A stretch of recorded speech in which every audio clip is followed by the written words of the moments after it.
Welcome to Untying Knots, Minds and Souls Untethered with Perry Clark. This program looks at mental health from unique perspectives and shows you how to manage your life by finding the knots that help you and stay away from the ones that could be a disadvantage. Now, here is your host, Perry Clark. Hello all, welcome back to Untying Knots, Minds and Souls Untethered. I'm Perry Clark, licensed marriage and family therapist, here with you today. And let's start with our disclaimer, which is that this podcast is for education and entertainment purposes. It does not constitute working with a mental health provider. Please seek out one in your area to work on your unique issues.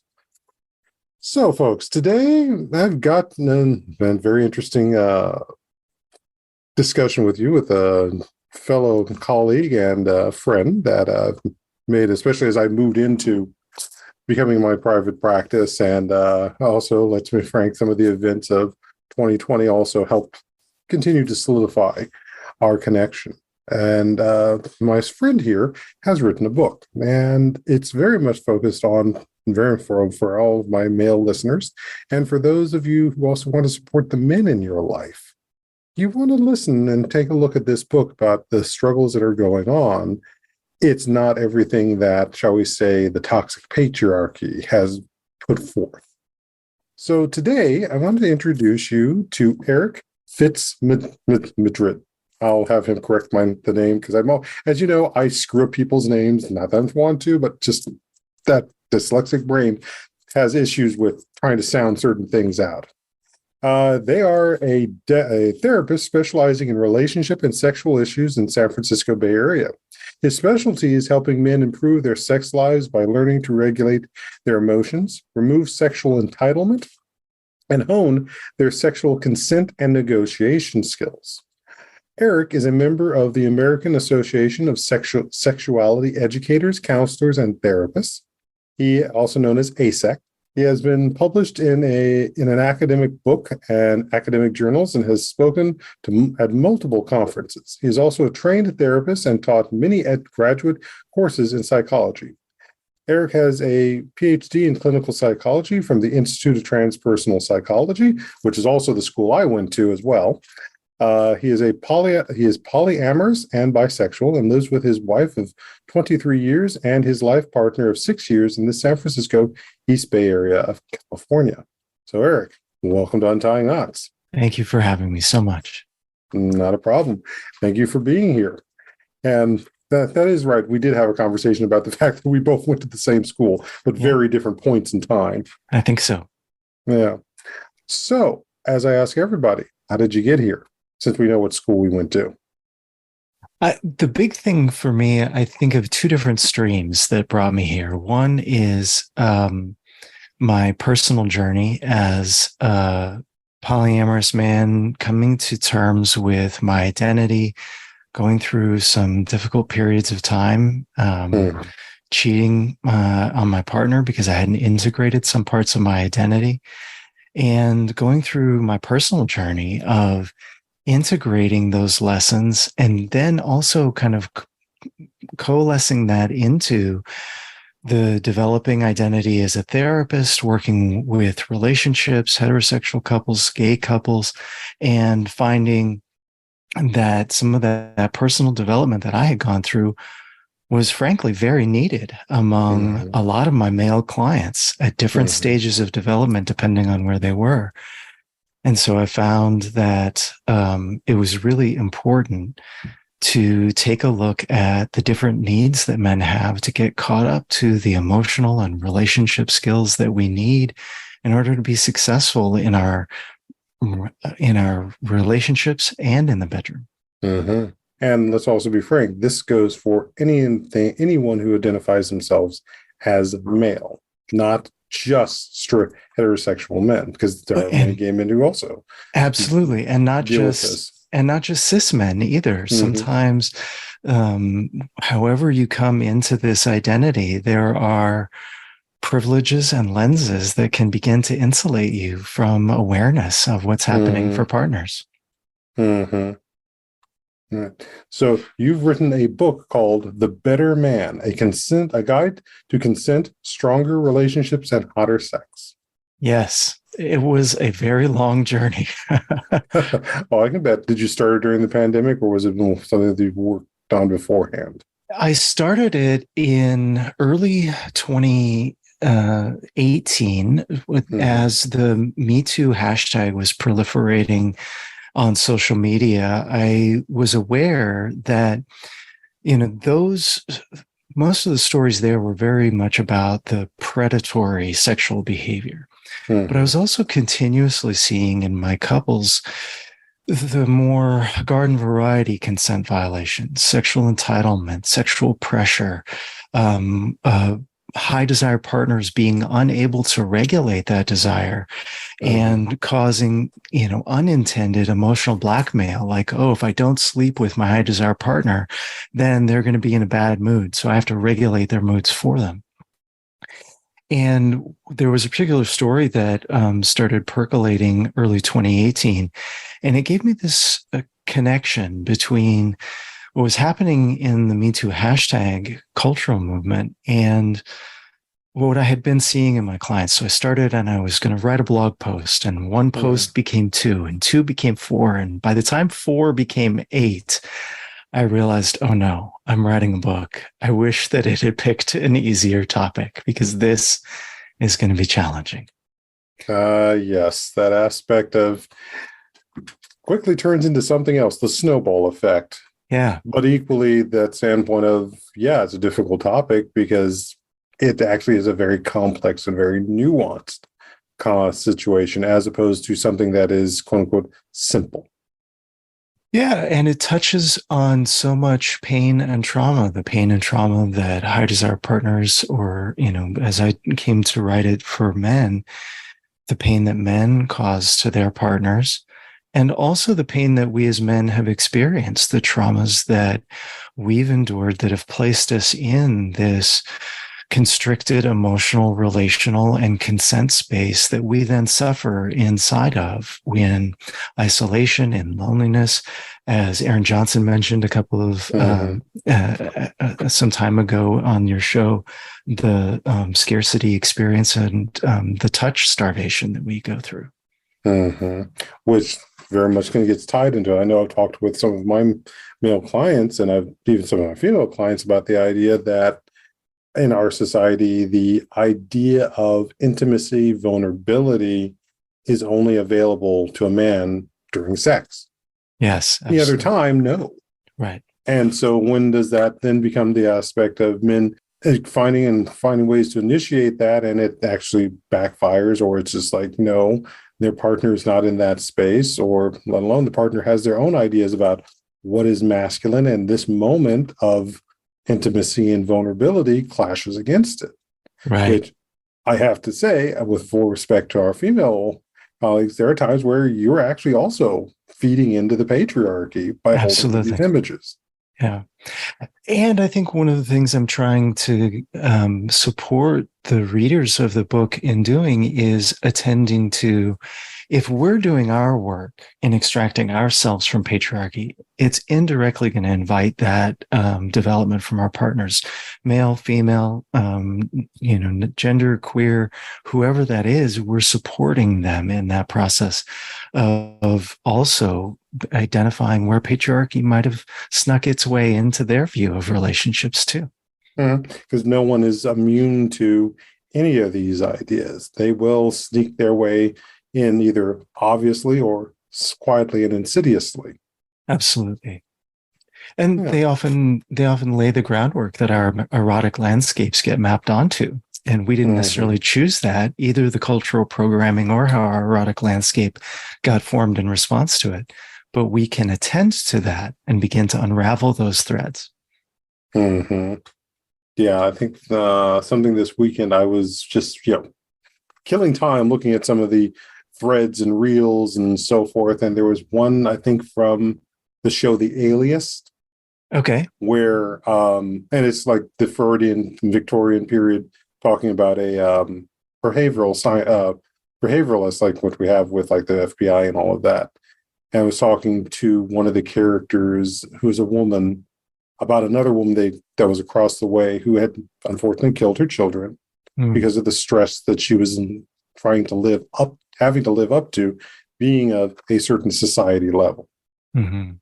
And at that point, helping that female character to have empathy for this other woman and also recognize the stress she was under trying to live up to those social goals, which men are under that same way too.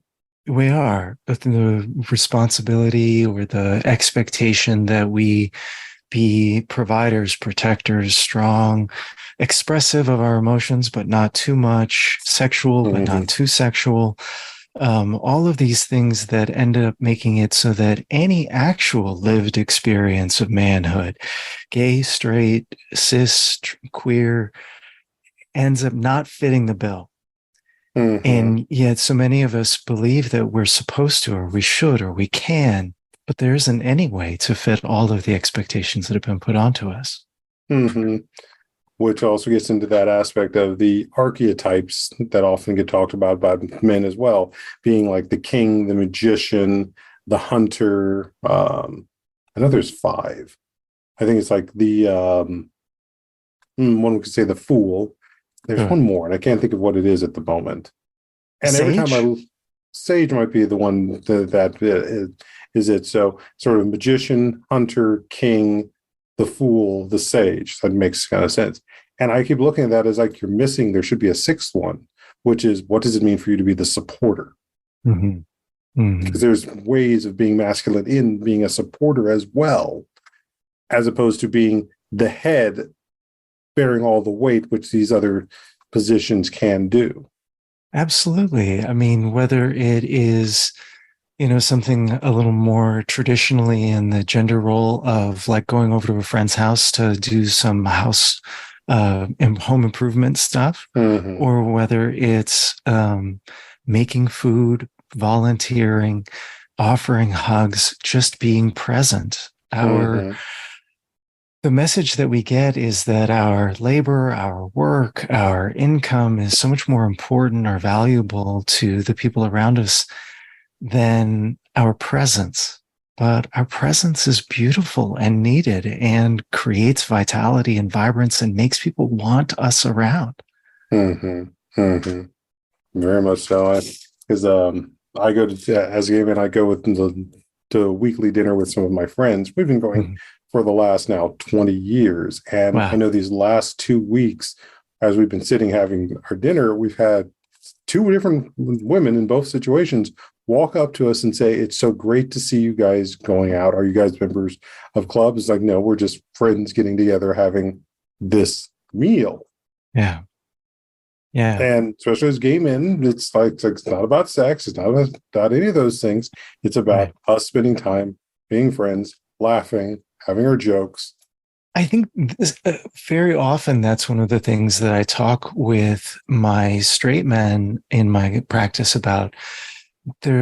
When gay men go through the process of accepting their identity, they begin questioning the entire patriarchal package. Which parts of this serve me? Which parts fit? Which parts are authentic? And which parts aren't? And so I think there's a developmental process that they naturally go through that helps at least question sometimes. Not everything gets weeded out on the first pass naturally, but there's an embrace of vibrant sexual identity, an embrace of community, an embrace of our heart connections that queer men go through that straight men can benefit from, to notice there's still men. And you can be too by questioning some of these same things. It's one of the core pieces that I think is so important in men's development, is to embrace multiple identities inside of manhood so that we can see each other and soften the limits we put on ourselves too.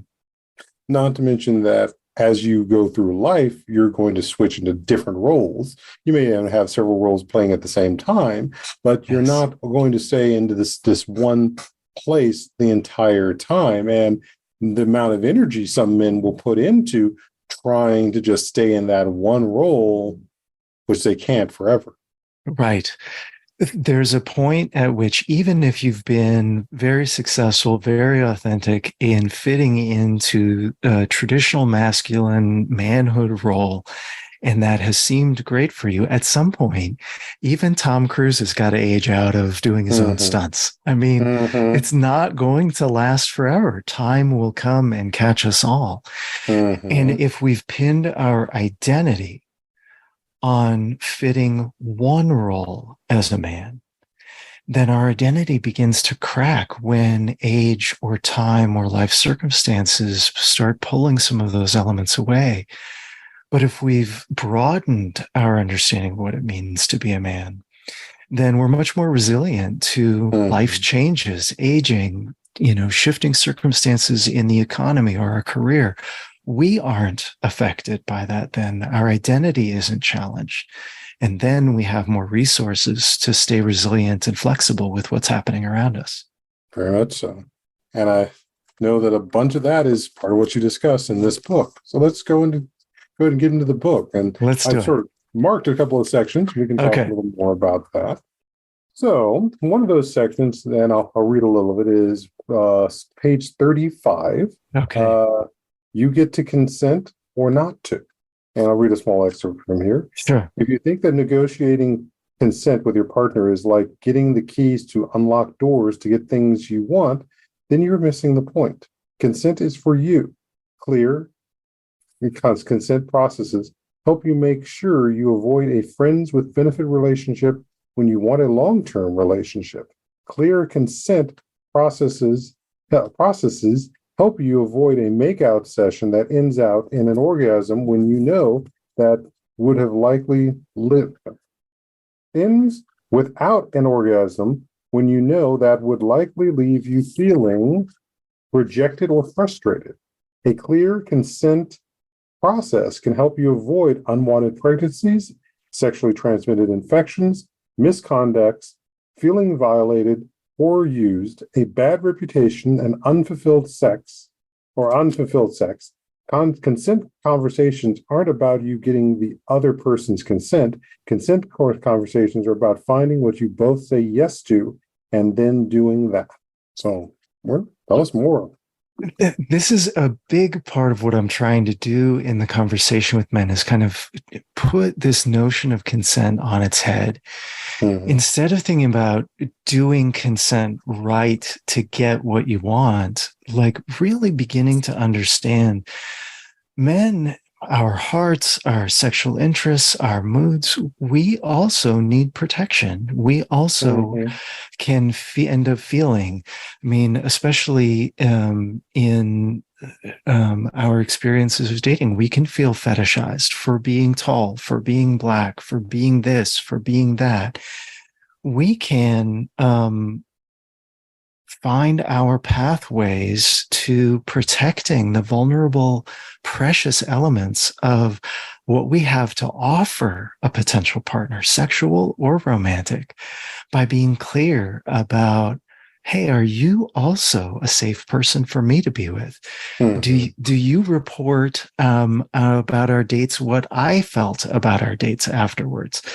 If you as a man get into a situation where your partner afterwards is saying, oh, I felt this, I felt that, I felt like you were doing 19 different things that you as the man were not aware of doing, didn't track, didn't hear about, were asking about, were monitoring consent, that may not feel safe for you in the future. Protect yourself by using your own capacity to consent or not. And this is very much one of those reflections of what we've talked about with the Me Too movement, which, as we've brought up, a lot of recognition about the women that were hurt in, say, Hollywood and so forth, but there was also a number of men that also came forward who were pressured. And even then, did it really have anything to do with sexuality, or more had to do with power? Absolutely. That predatory aspect is almost always about power when it comes to controlling, and it's not even about sex anymore. A person who's doing that will do any number of other abuses of power that have nothing to do with sex too. All right, so let's move on to one of the other sections. Okay, sure. So the next one I marked here was in the section around real deal about testosterone. Okay. And you give several realities, but one of the realities we'll talk about is on page 46, which is reality 4. Testosterone does not create aggression. Yeah. The strongest science concerning emotions and hormones suggests that testosterone is best viewed as a competition hormone. But don't confuse competition with aggression. In fact, the relationship of testosterone and aggression is weak. What scientists refer to as competition covers a broad range of behaviors that may include physical aggression, but may also include nonviolent competitions, such as the mating dance of male birds, who may never fight one another.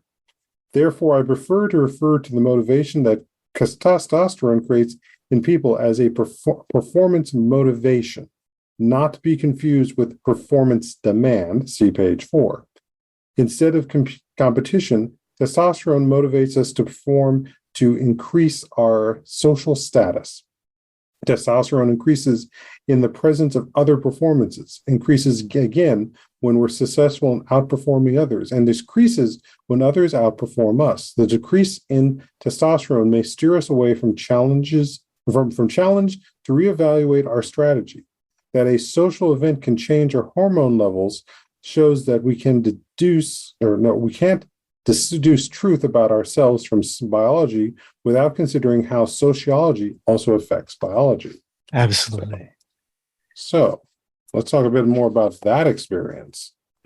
As you were reading, I just had this thought, I bet that if we took drag performers, that we would find that some of the top drag performers had high levels of testosterone. Probably. Which at a certain level, violates some of the expectations about that a lot of straight cis men will have about masculinity and about the role that testosterone might be playing in their lives. Another example that I often give about this is sociology. It determines a lot, and you can see it in the difference between violence and aggression in a basketball game versus violence and aggression in a hockey game. Hockey has rules for when you're allowed to take the gloves off, how much punching you're allowed to do, and how long you're able to fight and under what circumstances. And so there are fights in hockey. But in basketball, physical touch is much more highly regulated. Conflict is not allowed. It's not a fighting sport. And so you get fined if you do anything. And so it doesn't happen very often. Sociology sets the rules for aggression, not the presence or absence of testosterone. Now, which there's a couple different thoughts that come to mind. One of the classic ones I always have mentally is that why does it always descend into blood sports when we look at some of these futures and these dystopian futures? Yeah. That it comes out into this need for this sport has become bloody, dangerous, and taking lives. And yet we've had sports that never have that come to pass, and they're still just as enjoyed. I think some of that may also be that it ends up being a set piece for this dystopia has come to extract so much of the human dignity and value from its people that we even do this now. And 9 times out of 10, those are usually going to be mostly male-dominated fiat games that are presented in that. But equally, too, going back to this notion about what you talk about, the birds and how their displays are going on there. I mean, you could even talk about the dung beetle with the aspect of the female dung beetle will pick the one who brings her the biggest dung ball. Which sort of goes back to something that I talk about when I'm talking with my clients about when they're looking at who do they want to have a relationship with. One of those questions I ask them to factor 3 things. 1, what is the physical appearance, which gets back into what these birds are doing. 2, what is that sort of financial, social, economic level of protection that they want in this individual? They got to have a job. They got to have a car. They need to have their own place, or they so forth. And then the bigger section is what is your emotional type? What are the emotional qualities you're going to be living with day to day beyond these other 2?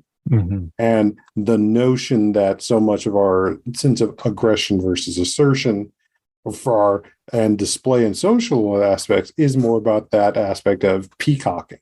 And it's the male peacock that has all the luscious feathers, not the female. That's right. And I think one thing that's really important, it's a little bit later in that section, is just to identify that women also are influenced by their testosterone to perform. And they have different levels of androgen sensitivity, but they're still influenced by it. And so you still can't look at biology and just determine what's happening. The context of what performing looks like is sociologically determined. Which brings us also to that standpoint of where we've had to realize Darwin was incomplete. He had an idea at the time. He had a piece of the puzzle, not all the puzzle. Yep. In the standpoint of, the survival of the fittest. Well, it's not so much survival of the fittest, it's the survival of who's the most opportunic, who can maneuver the social standing to get themselves to where they are. And how does that display in power? I mean, I really don't want to go there, but let's just think about certain things that we have watched from between 2016 to 2020 about a certain individual's behaviors and that aspect of being a peacock. Yeah. But not necessarily let's just say, I'm going to try and respect some people. I'm trying here, but that thinking that goes into that, did it get so caught up in being the peacock that it forgot to take care of business? Yeah. Or allowed the wrong people to take care of business? Yeah. And I think there's also an element that some of those historical events show, which is our society is in flux. So when we talk about sociologically determined, we're currently in the process of changing some of these things together. And we can decide what we want the society to look like. We can make it look like something that works for all of us. But I don't want to talk about that one because we got one more, and then we can do one more section from the book before we go to break. And I want to try and find let's see here. Nope, we'll save that one for a little later. So let's actually talk about one of your other exercises in here. Okay. Before we wrap up. So one of the exercises is on page 205. Okay. And this is the exercise identifying your trauma, your core wounds, and their consequences. And so what you got listed here, I'm just going to read a section of it because you want the rest of this, you're going to have to go get the book. Now is your turn. Now it is your turn to trace your core wounds into your relationship behaviors.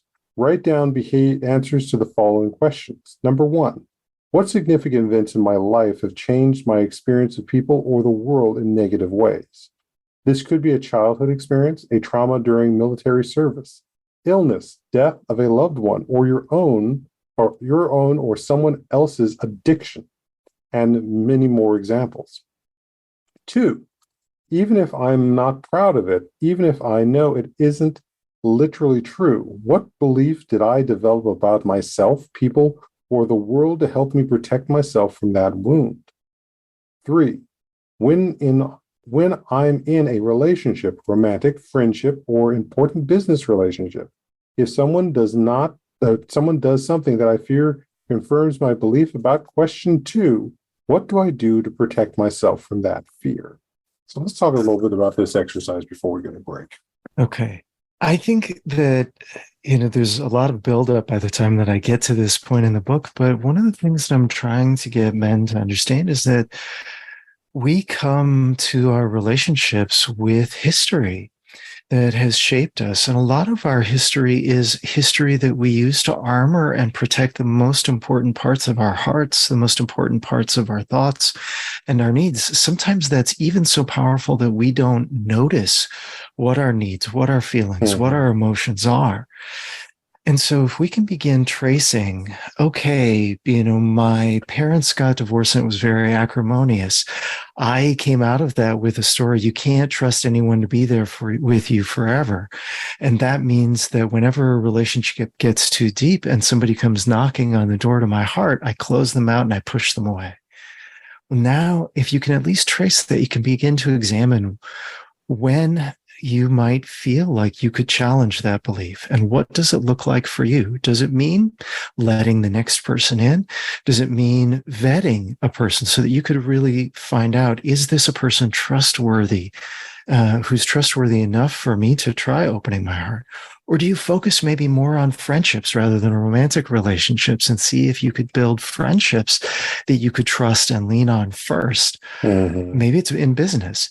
But the point is that when we begin to notice that we have these restrictions, this armor, we can choose when and where we'll let it down, when and where we'll let people into our hearts, and how we'll begin to become more connected in the ways that we're really hungry for, rather than trying to extract that connection where we can get it.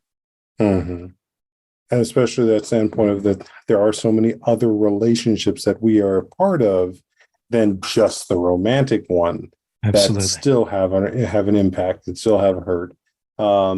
Conference I was speaking at earlier this year, after I'd talked about a situation with several of the attendees, and then a month or so later, I hear a message back from them about what transpired in connection to their organization and event and dealing with narcissism. And my response to them is, well, you and your associates who stepped away probably should go get counseling for this event.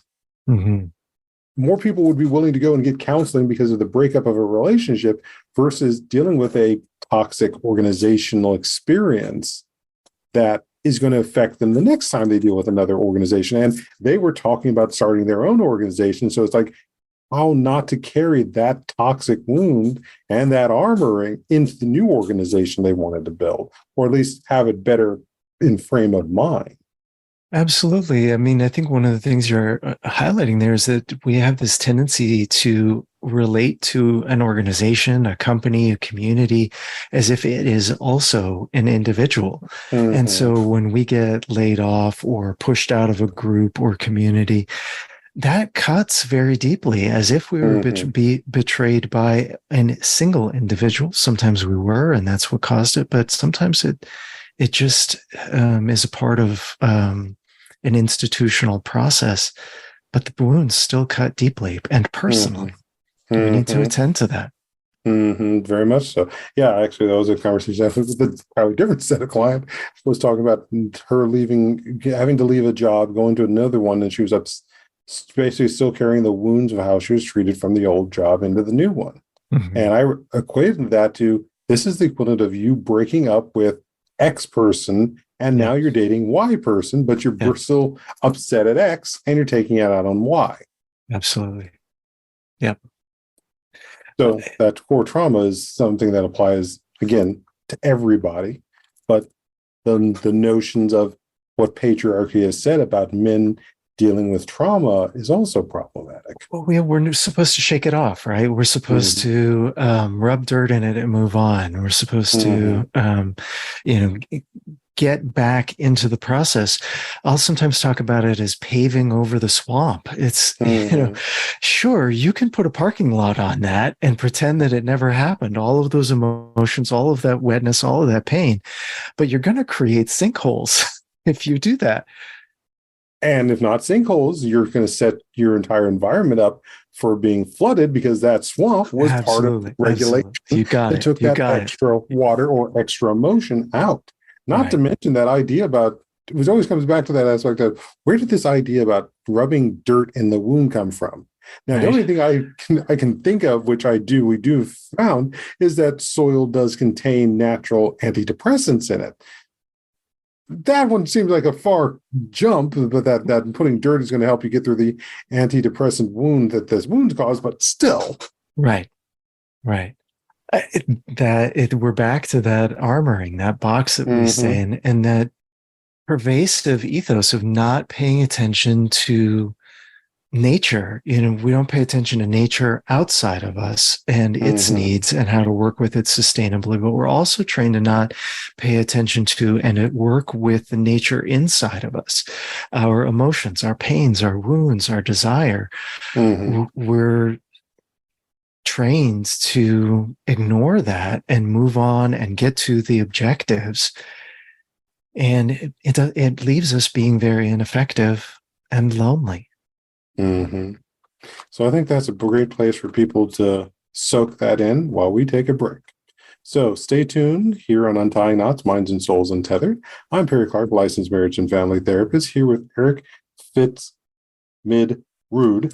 I got it this time, PhD. And we're talking about their book, The Better Man, The Guide to Consent, Strength, and Relationships, and Hotter Sex.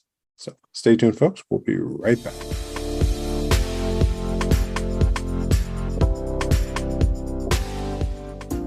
Our lives and the world around us can get messy and frustrating. Untangle and Grow Counseling's focus is to untangle that mess and make sense of it so you have a good foundation to build and grow from.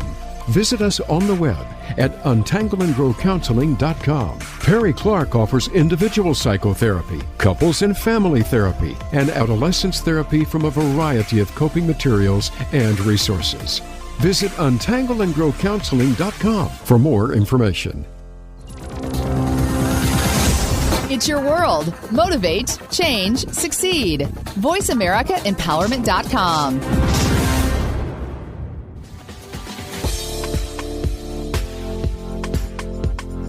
You are listening to Untying Knots, Minds and Souls Untethered. If you have a question or comment about our podcast, send an email to pclark@untyingknotspodcast.com. That's pclark@untyingknotspodcast.com. And now, back to the program. Hello all, welcome back to Untying Knots, Minds and Souls Untethered. I'm Perry Clark, licensed marriage and family therapist, here with Eric FitzMedrud, PhD. You got it. And we're discussing his book, The Better Man, A Guide to Consent, Stronger Relationships, and Hotter Sex. So this next section, which as you heard in the other section, I said, we're going to come back to that. We're going to come back to it now. So the section here is 164, Soothing Rejection. And so I'll read this one. The experience of rejection is one in the inevitable pain of love, because other people are not here to fulfill our desires. At some point in our lives, someone is bound to tell us no.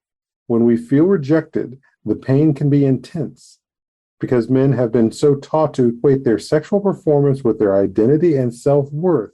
Men often feel that having our sexual offers declined is to be rejected as a person of value. There are different ways to manage rejected feelings in a relationship versus in hookups or dating. Let's handle rejection in a relationship first.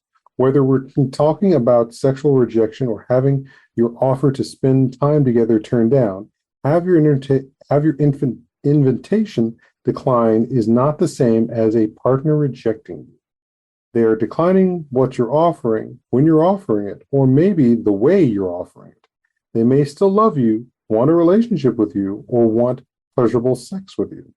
Rejection is an emotional experience we have when we interpret the decline offered as a rejection of me. We have all experienced this kind of pain. That suffering really hurts, but your partner may not have felt hurtful towards you. Here are 3 ways to soothe those feelings of rejection. You're going to have to get the book to get those 3 ways. But let's talk about that. So this, equivalence that men experience between am I desired, am I appreciated, am I respected from a partner and their sexual offers is so intense. I think because one of the only ways that we're taught to let the armor down and to feel intimacy, emotional or physical or sexual, is by being sexual. We do all 3 all at once, and that may be the only pathway. So we're so hungry that we come to it, and there's so much wrapped up in it. There's so much need wrapped up into it that isn't about the sex, that it becomes very hard to manage, and we interpret that process in this catastrophic way. It's the end. It's a no. It's a rejection of my being.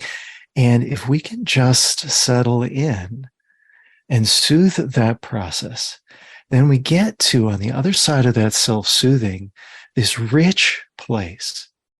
Why is the partner saying no? What are they teaching us about the nature of their sexual desire? What are they teaching us about the whens of their sexual desire? What are they teaching us about how we engage and maintain our sexual connection as a couple?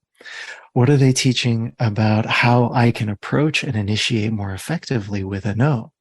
Sometimes there isn't anything that you can do that's more effective. Sometimes it's not even about you. And so it's just so powerful to begin to disentangle no, no, thank you, not now, from that idea of who you are as a person. It might not be about you. And I know there's, again, several ways we can go about talking about that, and a couple of them I'll try to hold off on because I think the other two sections might relate to it. Yeah. But what really comes back to it, and this also ties into other things I know I've talked about with narcissism, and I know when we've had Dr. Natalie Jones on, we were talking about narcissism, but that since that, and one of those components of why we often ask our clients about their childhood is how much did, as a child, it was easier to understand the world by either saying they're at fault or I'm at fault. How much of this, even that aspect of dealing with the rejection, is much more almost like their inner child saying, you're rejecting me. Right. I must be bad. And I was talking to a client about that this morning. Exactly. That flip back and forth, right? A man who's getting a lot of declined offers from their partner might become vulnerable to depression, some kind of emotional mental health implosion, because he perceives himself as being at fault or the problem or what's wrong here for being undesirable, unskillful, whatever that is. Or the flip side, right, is kind of moving out into blaming or naming that the partner is cold or frigid or, unconnected or focused on other things or deprioritizing us in our relationship, rather than sitting in the uncomfortable possibility that maybe we both have some work to do to maintain this part of our relationship. And maybe I would be more skillful in affecting that change to pay attention to my parts, because those are the parts that I have control over.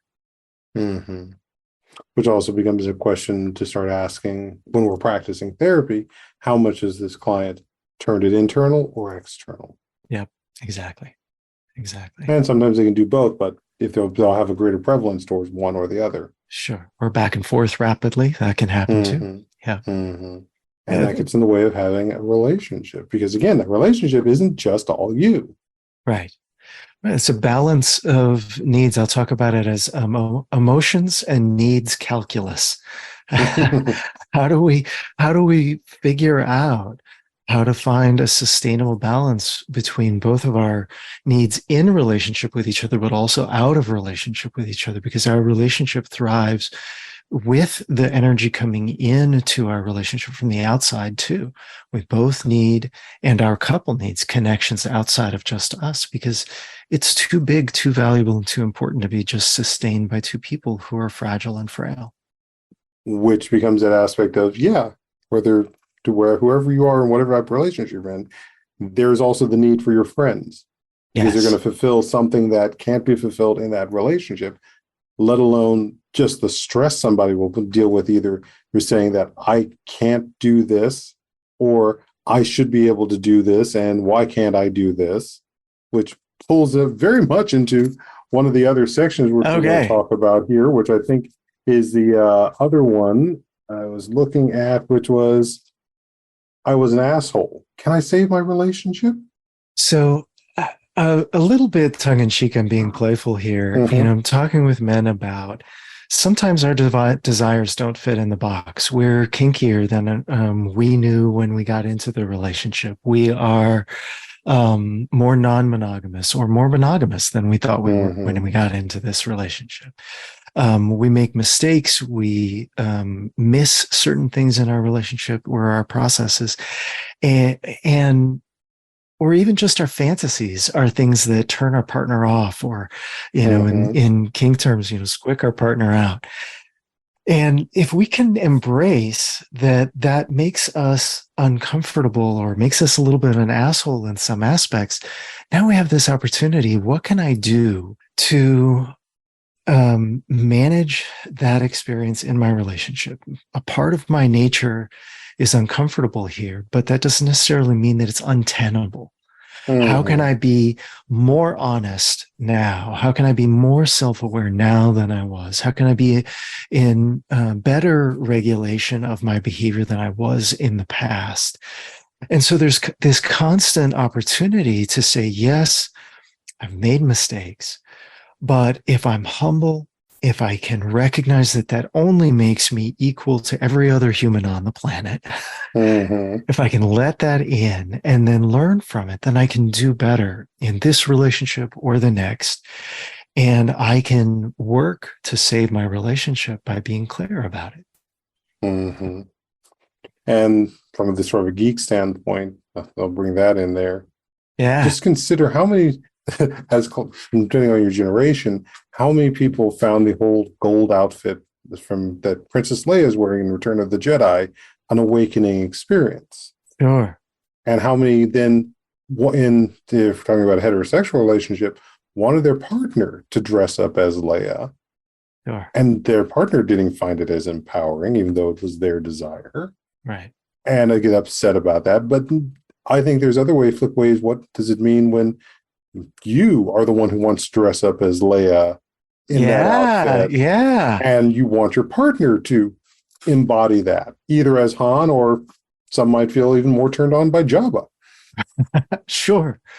There's a whole process in there of accepting your sexual nature that's so important, because when you embrace it, whatever it is, now you can attend to it. Now this helps you understand why your erections are or aren't functioning the way that they are. And now you can communicate with your partner about what does and doesn't turn you on more effectively.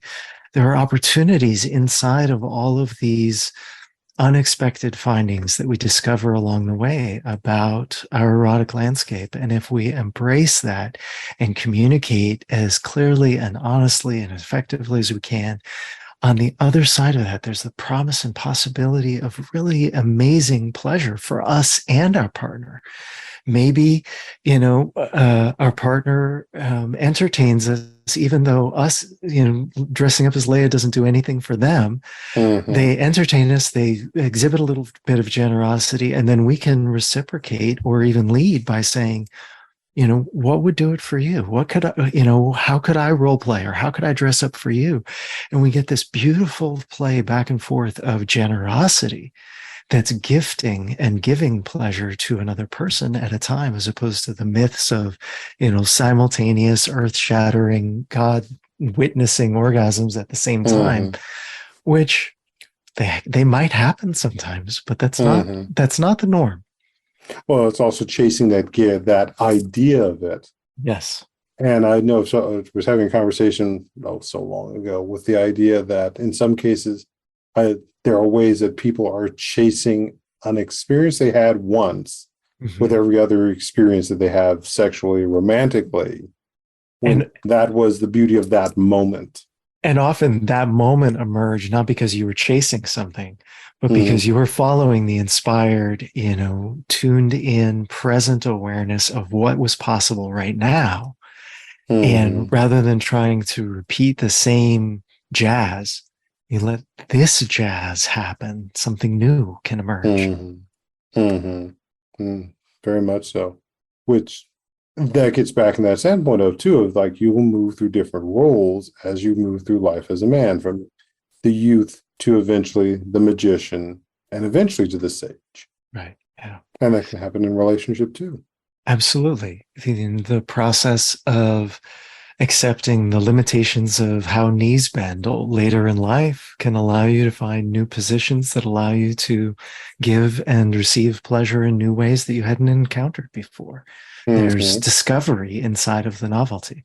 Which, on the flip side of that, and then let's talk about one of your other sections, which is consequences of sexual repression. Now, I didn't read the other section, but I'll read this one. If we don't accept human sexuality as it is, we hurt people including ourselves. In the United States, we're learning this lesson about homosexuality. When individuals can't accept their own sexual orientation, they're at an increased risk of suicide and for being diagnosed with a mental health issue.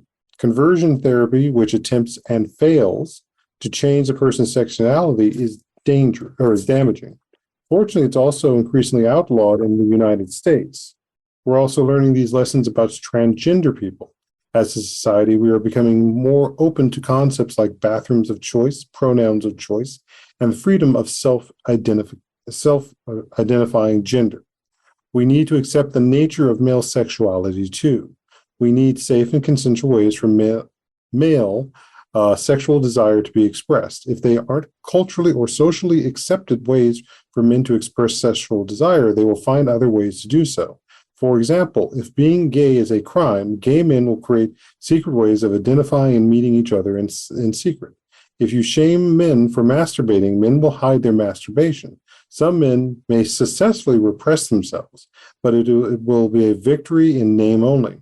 Denying your sexuality can lead to depression, suicide, anger, sexual opportunism, likely affairs, compulsive sexual behavior, and unprotected sex. These individual problems then become social problems. And there's more to that, but you got to get the book for that. I am so glad that you read that section. It's at the center of my heart in this process. And I think about the vibrant, playful, creative demonstration of male sexuality that's characteristic of some demonstrations of pride. Mm-hmm. And I think this is so important for all men to be able to embrace, whatever that looks like for you. Can you playfully, can you joyfully embrace the nature of your sexuality for yourself and own it without shame, and invite your partner to accept that nature of your sexuality without accepting that obligates them to something, but just that is the nature of your sexuality. That's what interests you. That's what arouses you. That's what turns you on. And then you get this, beautiful starting point of just mutual acceptance. We can be honest about who we are. And then now that we're clear about what's here, how can we work with that as a couple, as a triad, as a polyamorous, moresome, whatever that means? What are the possibilities with what's really here?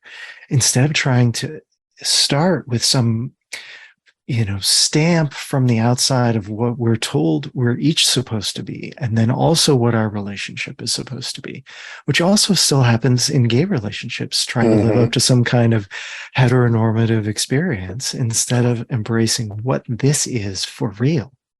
Or even a response to the idea of certain body images and body dysmorphia. Absolutely. Because there is that strong standpoint, even in the gay, especially in the gay community, of either you're supposed to look like an Adonis or you're supposed to look like a twink. You've got to be that gym-toned appearance, or do you just not have enough body hair? Right. And that all plays out. And there's two other things that come to mind. One is also our issue with incels, as that technical terms come up. How much do the last two subjects interplay with that sense that is going on there, and not having that appropriate mirror for that in identity exploration? So I'll let you comment on that before we go into the next one. That's it. I mean, being in, there's a term that is percolating up for me from other authors about sexual sovereignty. Owning your own nature and being clear that your pleasure is your own, your arousal is your own. It belongs to you. And if you accept that responsibility of taking care of yourself, just like you do for taking a shower, just like you do for brushing your teeth, just like you do for your financial self, what does it mean to take care of your sexual self and to embrace it and to tend to it joyfully and lovingly? It eliminates all of the sexual entitlement, and it completely changes the consent conversations in or out of relationship. Because now you have something to offer, something beautiful, something you've tended and cultivated. And is somebody interested in joining you in it? Mm-hmm. Which adds to the last part about just that sense of play. Yes. Yeah. And the need that, and has been shown in a number of our sociology, and just recently happened to be watching at the time of this recording, it's July, and one of the episodes of Strange New World came out and reminded of the statement from the original series that no matter how intelligent, there is still a need for play. Yeah. And how do we find play? Not only in our consent, play with our strength, play with our sexualities, but just that sense of play within us. And the deep level of play is that you engage and discover something that you didn't anticipate because you're open to it. Exactly, which is something that may even go into what you were talking about with the basketball and hockey, where that sense of play is also there. Yeah. Or not. Yeah, exactly. Yeah. What are we doing here? Yeah. Why are we doing this? Who's it for? Mm-hmm.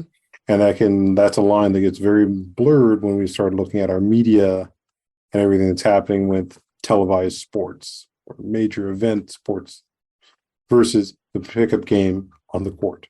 Yeah. Among friends and community members who are using the exercise to bond with each other. Which is the reminder that sports can be used as a bonding aspect. Yeah. It's not just that competition for, so I would say, resources or to prove who's better or who's stronger. Sure. And not that I would ever want to eliminate all trash talk either, but can you also celebrate each other? When you did that, that was amazing. Can you lift each other up? Maybe after the game's over, as well as that playful competition of like, come on, you can't defeat me. Yeah. Which you and I both play role-playing games, and we shared some of our high points of our adventures as well. So just that sense of that comes with sharing those stories, or the way we outsmarted the demon or the dragon. Right.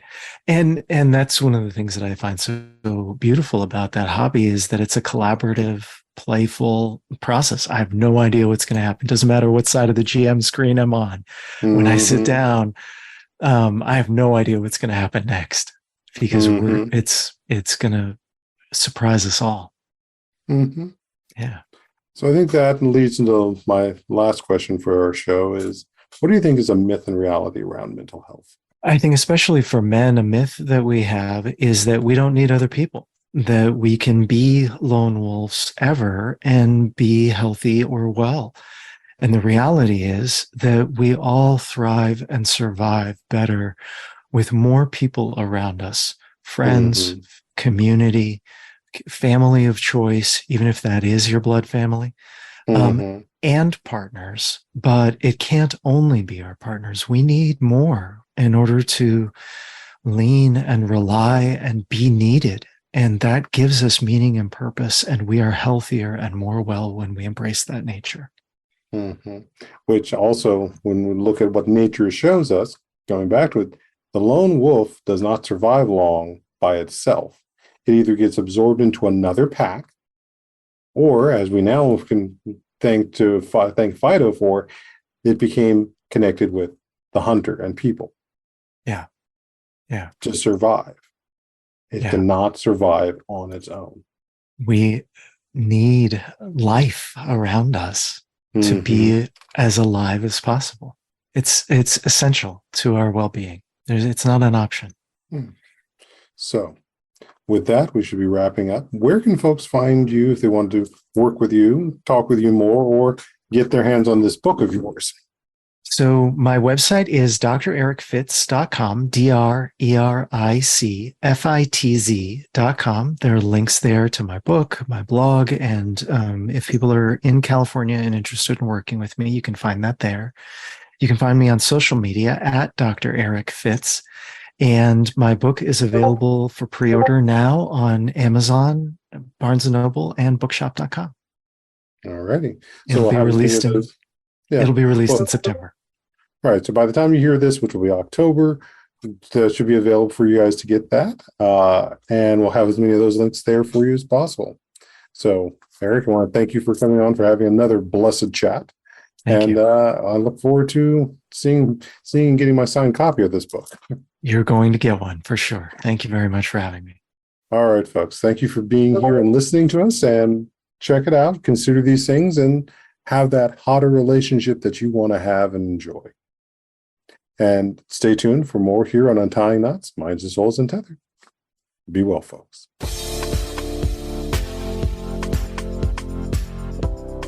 Thank you for tuning in for Untying Knots, Minds and Souls Untethered. Be sure to join your host, Perry Clark, for another episode on the podcast coming soon on the Voice America Empowerment Channel.